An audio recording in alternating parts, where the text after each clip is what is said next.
இஸ்லாத்துல 3 விதமான பகுதி இருக்கு. 3வது பகுதி இஹ்சான் சேர்ந்தது. ஈமானை பத்தி பேசுறோம், அவனை நம்புறோம், அவனுடைய நபி அலைஹிஸ்ஸலாத்து வஸலாம் வாழ்க்கையை பின்பற்றக்கூடிய வழியை நம்ம உறுதியா பின்பற்றுறோம். இஸ்லாமுடைய தூண்கள்னு சொல்லக்கூடிய தொழுகை, வணக்கங்கள், நோன்பு, ஹஜ்ஜுகள், செல்வங்கள் இருந்தால் அதையும் செய்யணும் பிரியப்படுறோம். ஆனால் 3வது இஹ்சான் இருக்கே. இஹ்சானுங்கிறது இப்போ இந்த ரெண்டும் வெளிப்படையான அமல்களை கொண்டது. ஆனால் இஹ்சானுங்கிறது ஆன்மீக ஆழமான உள்ளுடைய உயிரோட்டத்தன்மையை கொண்டது. இது இருக்குது, இது இருக்கும்.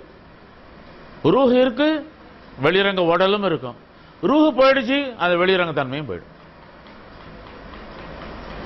அதான் இஸ்லாம் என்பது இந்த உயிரோட்ட தன்மை அளிக்குது.